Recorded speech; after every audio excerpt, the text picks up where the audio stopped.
I confess that sometimes I miss that lifestyle I had.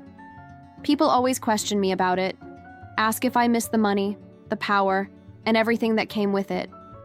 And the truth is that, to a certain extent, yes, I do.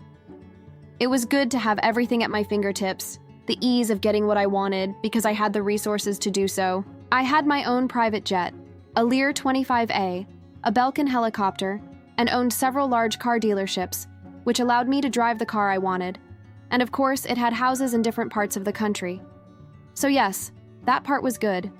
However, what I really miss is the camaraderie that existed between the guys. What attracted me to this life, from the beginning, was the feeling of brotherhood, the certainty that no matter what happened to his wife, daughter, or sister, we would be there to protect. Knowing that if someone hurt you, we would have someone to defend you.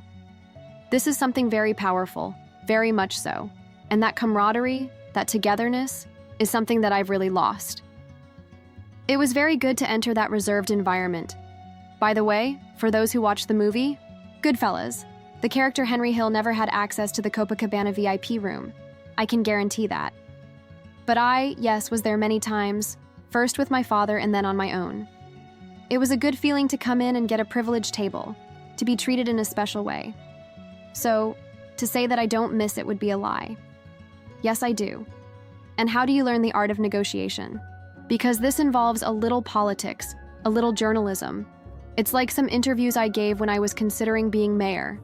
The feeling was that they were trying to harm me, hoping that I would say something wrong, something that would compromise me. How to learn to deal with it? Much of that comes with experience. In the beginning, you make mistakes, but I was lucky to have my father, who taught me very well, who showed me how to behave in these situations. And, Brian, the biggest lesson that my father taught me, and that has served me my whole life, really, is the importance of being a good listener. Don't be impulsive, don't be the first to speak up. Just listen carefully, let the other make a mistake. Think carefully and be prepared to act at the right time. Over time, I became a bigger target for the police, a priority target. But they never caught me typing something wrong. Never.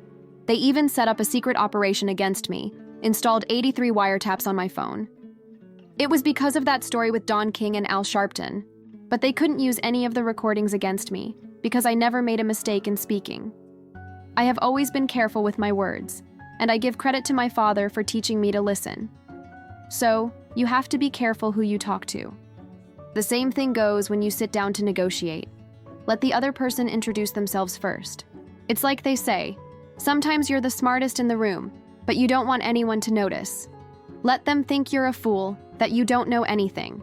And then you go too. There is a huge advantage in knowing how to listen. In many situations, we may not be the most shrewd person present, and silence becomes an asset. By keeping a low profile, our intellectual capacity remains uncertain to others. Allowing others to express themselves freely can reveal valuable information, making us, at the end of the conversation, the best informed person in the room, because we absorb the knowledge shared by all. The central issue lies in the influence of media and entertainment.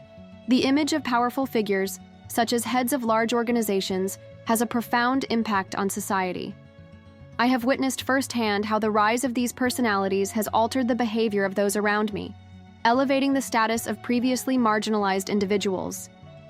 When talking to young people, I often cite examples of films that portray a life of luxury and power, with imported cars, abundant money, women, and an entourage of people ready to serve. I recognize the fascination exerted by this lifestyle, but I question whether they really understand the consequences. Who, after all, ends up dead, bankrupt, or imprisoned in these narratives? Most allow themselves to be seduced by the brilliance of power and wealth, ignoring the price to be paid. At the beginning of my career, I gained notoriety in New York, building a solid reputation. That fame extended along the East Coast, all the way to Florida, where, sadly, I was also convicted. However, in regions such as the Midwest and Texas, my name was unknown. I remember an event where I was billed as the criminal, attracting a curious audience interested in the glamorous lifestyle associated with criminality. The media, Hollywood, and the news all play a key role in perpetuating this fascination. How many people aspire to be John Gotti or Michael Corleone? These figures, while fictional, embody the power and influence that many desire. However, this admiration is short-sighted, as it focuses only on the positives, ignoring the devastating consequences that come with this trajectory. People let themselves be carried away by fantasy, without caring about the dark reality that hides behind ostentation. Throughout my journey, I have faced challenges in a variety of areas, from loans to vehicle management. At a time when Mazda cars were not valued due to problems with Wankel engines, I invested in a Mazda dealership. With hard work and an innovative approach, I turned it into the largest Mazda dealership in New York. I believe I have a talent for business, although I recognize my limitations. There are aspects of the business world that don't appeal to me, but I focused my efforts on the areas where I excelled. I always advise people to avoid micromanagement, as no one is capable of doing everything with excellence. The secret is to focus on your own skills and delegate the rest, closely supervising the work of others to get the most out of each one. It is essential to surround yourself with the right people and hold them accountable for their actions. Persisting in mistakes, expecting different results, is the very definition of insanity. Life has taught me that we are shaped by the companies we choose, and that we are judged by the people we associate with and for whom we are responsible. In the days when I lived on the streets, I was accountable to my superiors and felt responsible for them. I walked a transgressive path. In the daily life of my previous existence, I broke divine and human laws, influenced by my relationships and responsibilities at the time. Grace allowed me a profound transformation. Today, my responsibilities are to God, my wife, my children, and those who put their trust in me. I go in the right direction, trying to stay in it. However, as I tell others, the essence of the past remains. The primitive inclinations do not disappear. Sometimes I feel the urge to resolve situations inadequately, but I resist as long as I can. It is a complex and sometimes violent journey in which one actively participates. Death, in that context, was treated with extreme seriousness. One could not simply eliminate someone out of dislike. A leader's word carried weight, and if a member was in danger, the order to eliminate a target needed the boss's approval.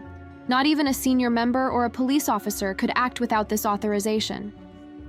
The decision was preceded by long discussions. It was not a simple order to eliminate someone the next day. The seriousness derived from the respect that sustained that society. By ascending and gaining recognition, the individual became a respected figure. Any transgression was carefully evaluated, and violation of the rules entailed severe consequences.